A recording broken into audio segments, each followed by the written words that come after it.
Hello, everyone, and hello, Michelle. I've been looking forward to this for some time. It's great to be here. So my hope here is that people will lend us their attention spans for just about 20 minutes, and we're going to share some insight, and my hope is that this is stuff that will be valuable, will resonate with people, whether they are founders, whether they want to be founders, whether they're interested in all kinds of things in fintech and the tech space, so kind of a little something for everyone. I'm going to start with kind of this existential question, because we're going to focus a lot on leadership and get some of your valuable insight on it. Do you think that leaders, great leaders, are born or made? So I think I have a real view on this. I actually think anyone can become an entrepreneur. I think there are personalities that are naturally entrepreneurial. I call them like the class clown, right? The kid in grade 2 who had no interest in listening to their teacher, no interest in following stupid rules, and those are really good personality types to build businesses on. But I think there's so many things that you can learn if you want to become a founder. And so if you are strong technically or strong scientifically and you have a business you need to build, I think you can actually learn the skill set of really being madly perseverant, not taking no's for answers, and continuing to build something. Super interesting. So I didn't expect that class clown particular comment. When we talk about leaders, there are all kinds, and something the audience may or may not know about me, I worked in the crypto and the fintech space back in 2018. So I had a chance to see a whole bunch of different leadership styles, ranging from firsthand seeing twirly and chaotic, to kind of more of a steady hand, flexible, able to pivot. There's all kinds of leaders out there. And I also saw something that, when you're outside of the space, you may not realize as much when you're up close, as that the role of a leader can be a pretty isolating one. It can be lonely at the top. And also, you add to that the tech space, the fintech space, where things are changing so quickly. What may have been true, what may have been the right strategy yesterday, in 24 hours, things are looking very different. How do you manage that kind of pressure cooker? It's so hard to explain to people who haven't, been in it. You need an incredible pain tolerance and a little bit of a love for masochism, Okay. I think. There is, see, we get one guy laughing really hard. He's like, yeah, I've been there. If you know, you know. It's really hard. And one of the things that becomes so difficult about being a founder is what gets through the first phase doesn't always get you through the second phase. And I think this is so hard because so many people doubt you in those early days. And so the most public example of this is actually Travis at Uber, right? I think people don't give that guy enough credit for what it was like to build Uber in the early days. I think, I knew a dozen people that's tried to start Ubers in different cities. And what would happen is that they would launch their app and the mob would show up to their house and they would threaten their family. And so it was exceptionally difficult to go against all the regulation, go against all these taxi cabals in the really, really early phase. And so he developed this incredibly thick-skinned, don't give a fuck attitude. And then as the company started to scale, that became very publicly one of the big challenges. And so even if you are the best founder at the early stages, let me put it to you this way. If you're a company under 10 people and you don't know everything that's going on in your company, you are going to fail. You have to know how your Facebook ads are working. You have to know how your product is working. You have to know about your finances. It is your job to know everything. But then you're at 100 people, and if you keep doing that, the company fails because you haven't let anything go. You haven't trusted any of your team. You haven't let anyone shine. And so there's not a static skill set you need as a founder. It's this constantly changing and ever evolving. And one of the ways you get why this is so difficult is because, you really rely on some of your early traits because so many people say no to you in the early days. I can think of all the different businesses I started, and people would just laugh. Like, you know, your family makes fun of you. No one thinks that these things are going to go anywhere for the most part, or you always have those naysayers. And so being able to change and adapt yourself as a leader as you grow is incredibly important. I think the next thing you need is an extraordinary amount of personal responsibility. Like, when stuff goes wrong in your business, it's often not your fault, and no one cares. Like, it is your job to solve it. I mean, we were talking earlier about the perfect storm that we saw in the last year. Salaries went through the roof. Investors were encouraging everyone to hire at epic speeds at the top of the market. Then interest rates went up very quickly. Then we're still seeing the effects of all this quantitative easing and the money that has been printed. And so these businesses were in a crazy, crazy place. None of those, a founder had any impact. But it is our job as founders to react to all of those. And so I've often done, I remember I've done this exercise with my team a couple of times where I call it the like closing the tabs on your computer. So everyone has like 6 projects that they're doing at a company at one point. And it's like, okay, I'm working on this, and this is the big initiative. And you actually fall in love with those things because you put so much damn work into making them happen. And then when a market pivots, so for example, during COVID, I remember like getting home and being like, okay, so all of those things we just worked on, they are now off the table. Just scrap it. Scrap it. Or You have to close shelve it. all the tabs. All of the things that you were working on, all the tracking that you were doing, you have to get rid of those. And then you have to start new, and this is our 3-bullet plan, and if you're not working on this, you're going to be left. And those are incredibly difficult moments as a founder. I can remember even in the early Clearco days, you know, we had 2 different products before we had the product that made us really big. And it was super scary to go into, you know, a board meeting. We had just raised money. We just told our investors we were financing Airbnb house, and this little e-commerce experiment was working a bit better. And I remember them saying, well, you guys shouldn't go all in on that. And thinking if we didn't do it, and if we missed this Black Friday, we would never have the chance to build that business. And so I remember thinking that we would do it and ask for forgiveness later. We pivoted 95% of the team to the new product, and you know, the rest is history a bit.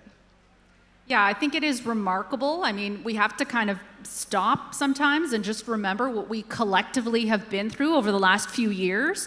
Because when you talk about crises and things changing, they changed on a dime many, many times. Those interest rates, you know, they dropped to the bottom, and then they started getting ratcheted up at a pace that I haven't seen in my lifetime, and quite frankly wasn't expecting. And it was just supply chain issues, all the things.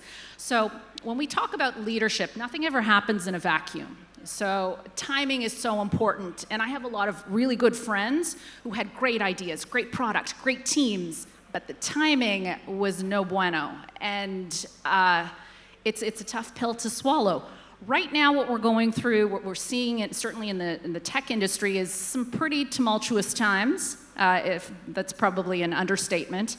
What is your advice to leaders who are just trying to get through this and saying, wow, I can't handle another curveball because it's just been one thing after another? Yeah, I mean, my first thing is I have a lot of empathy for that. I mean, this is why, as founders, you need to know other founders and have, you know, a forum group or a circle or an incredible business partner. I got really lucky finding mine very early on that I could always talk to. Because, you know, when we're in a time like this, it's important that you're pivoting incredibly quickly. It's important that you have no sacred cows. There's not things that you can't give up. It is important that you are driving towards profitability as soon as you can as a business. And this was so different from the last 10 years where really growth was being rewarded at all costs.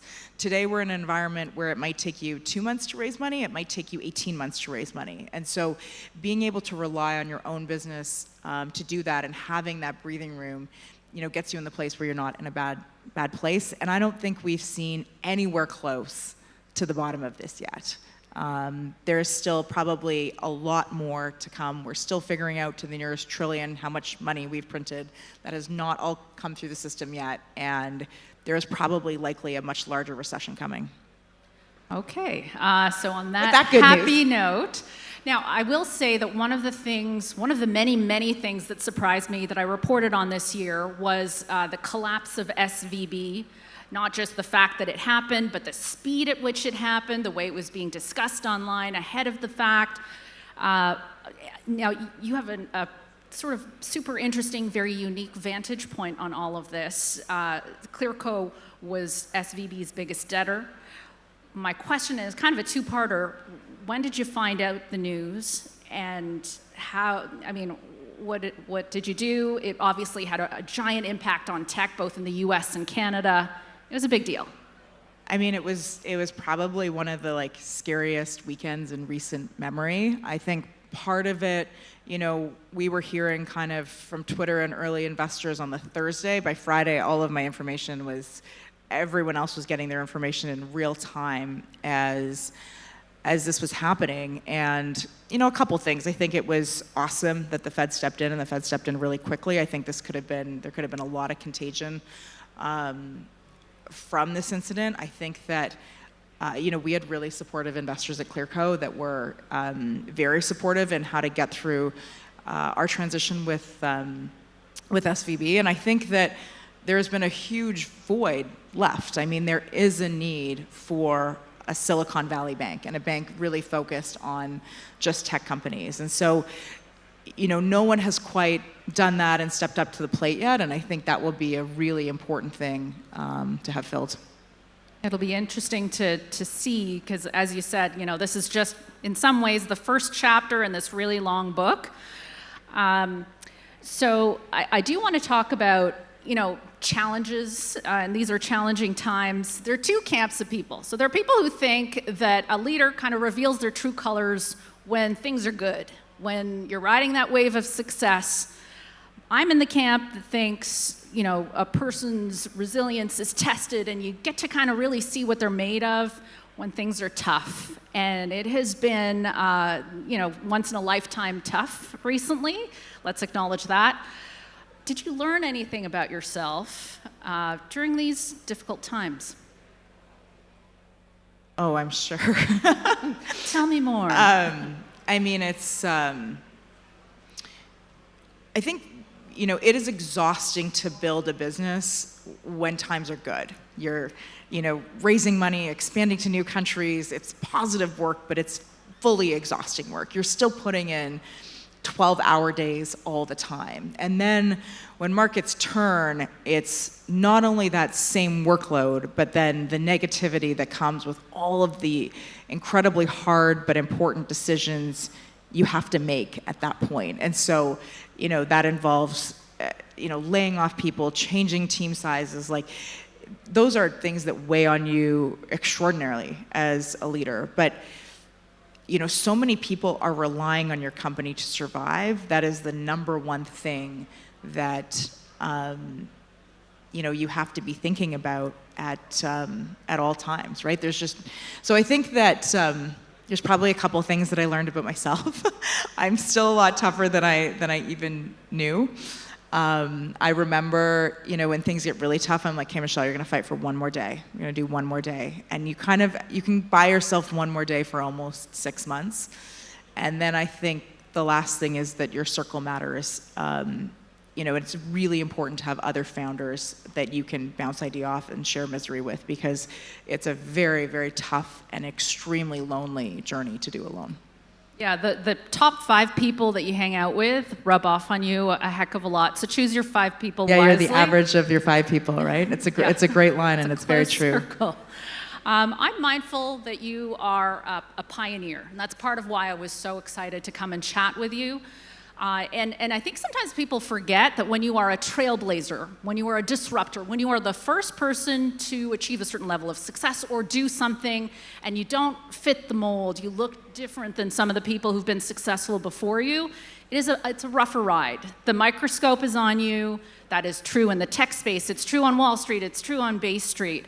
And I would just like to say, in my time in fintech and crypto, I've met some remarkable, hardworking, amazing women. I would like to ask you, what do you think it would take to get more women, more incredible women into the tech space? Yeah, it's a question that I get a lot. So I think the first thing is people should do what they love. And there's that, kind of Japanese mentality of do something you love, something the world needs, and something that can make you money. And so, I'm not like a big fan of being like, women should go into finance because they should go into finance, or into engineering because they should go. You have to genuinely love those things, or love the applicability of those things. I'm not sure I ever have loved engineering, and I'm not sure I've ever loved finance, but I loved the outcomes that could produce. Because one of the things I realized on Dragon's Den very early on is the number one thing that prevents entrepreneurs from growing is access to capital. It's just full stop. You can do better teaching, better learning. If you don't have the capital to grow, you just can't make it. And so, our idea was, well, why don't we fund companies on a revenue share model? We wouldn't take equity in their business. We wouldn't be structured like traditional debt with a personal guarantee and an interest rate. And I was so passionate about solving that problem. Learning finance and coming into that world was not what I was thinking about. Yeah. And so I think you have to care more about the problem. And when you have something that is keeping you up at night, that gives you that fire, none of it feels like work. And so I think that you do want as much diversity of thought as possible. We want to see people of every walk, because that's ultimately, and it's one of the things we also figured out at Clearco, right? When we just looked at people's data to underwrite their businesses, half of the founders in our portfolio were women. Half. Women get 2% of venture capital. We were 25 times the average by just looking at data. And so look, I'm again, not a big fan of telling people what they should do or what they should like, but if you care about a problem enough, learning how to solve that within an industry is really a lot easier. Now, I'm mindful we don't have a ton of time yet left, but I do have quite a lot of questions for you. I want to ask you about AI. I mean, I think every single panel I've done so far this year has centered around it. What do you think? It's a lot of hype, a lot of potential. What do you think? Okay, I'll answer your AI question. I have one more thought from the last question you asked. So the other thing is, I hear women a lot say to me, well, I just get underestimated all the time. You know what I mean? No one takes me seriously, and they confuse me. And look, people have confused me for someone else my whole life. I'm like a small, bubbly blonde woman. So that's certainly happened. But I also like to give people the perspective of, well, today is the best time ever to be a woman in history. And on top of that, well, you can be one or the other. So when you take arguments to extremes, lots of things clarify themselves. So you can be underestimated, which maybe kind of feels like shit. But the opposite of that is being overestimated. And I think that's far harder. I mean, imagine you're like, Elon, you put a rocket into space and people are still not impressed with you. And so I would always take the view of I would prefer to be underestimated versus overestimated. On the AI piece, I think that we're at very, very early innings of what we're going to see. I think like every other technology, there is no stopping it at this point. I think this nonsense we keep saying about the fax machine is here, let's go back to the telegram because we're not sure. We never have that luxury with technological advancements, and we won't have that luxury here. We've used a ton of AI in our business that I think has been very, very positive to really change the way that founders get access to capital. And, we're just at the very early days. And I think the other thing is no one can see how many jobs are going to be created in a field when we have the point of disruption. It always seems way scarier.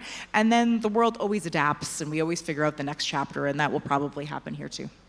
Because we're in such early stages when it comes to AI, do you think that there's enough kind of thinking from leaders and founders about like, just because we can do something, does that mean we should? Because this is going to be major. It's going to change the way we live in so many different ways, in ways that I can't even comprehend at this moment in time. Yeah, I think it's going to be a wild ride. And I think every business leader should use their judgment on what they should do versus what they could do. Ultimately, most founders that are very successful end up making themselves a lot of money. And so, the legacy in the world you build for your kids, I think, makes a big difference. Absolutely. At the end of it. And, you can this has always been the choice. You can choose to use technology for good or evil. And I think that same choice we're going to see presented here, and probably the scale of that might be a little bit different, but it will be the same cycle we go through with everything. Right. All right. Not a ton of time, but I would love for you to share something that might share something about yourself that might surprise the audience and me. Oh, that I've failed way more times than I've succeeded. Like, by an enormous amount. I think that it's very easy to capture the success stories of people, but most founders feel like failure is 80% of the time. Most experiments you run aren't working. Most of your team members are angry at you. Most of the things are not working, and it's your job to get up every single day, after that black eye with just as much effort and be like, I'm gonna go do this again. And I'm no different. Sounds a bit masochistic. How do you do it? How do you keep going? You love playing the game. Get a really good partner. Like, I think that makes a huge, huge, huge difference when you have people that you're working with that just make it a lot more fun. Okay, final question, and only because we're running out of time. What is one thing that you would like people who are here in this audience to think about, to know?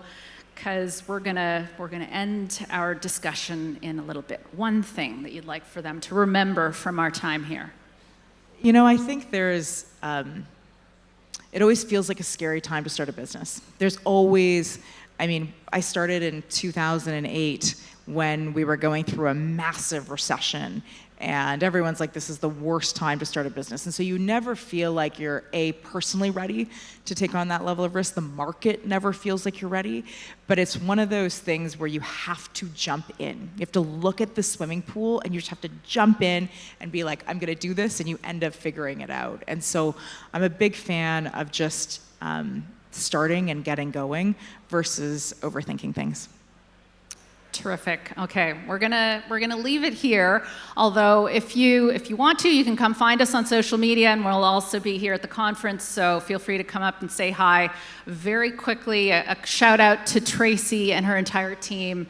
I've been, involved somewhat in Futurist conferences since 2018. They deliver year after year. I believe it's been a decade of these conferences, and you guys always bring the wow factor. It's super appreciated. And I appreciate you for your time and your insight and for being candid. That's not always the case when we get on this big stage in front of all these people. It means a lot. Totally. It doesn't help if you lie. So I'm going to tell you it's hard, but you can do it, versus telling you it's easy and everyone should do it. This is just, if you want to do this, you should 100% do it. Words to live by. Thank you so much. Thank you, Anne Gaviola and Michele Romanow, for your inspiring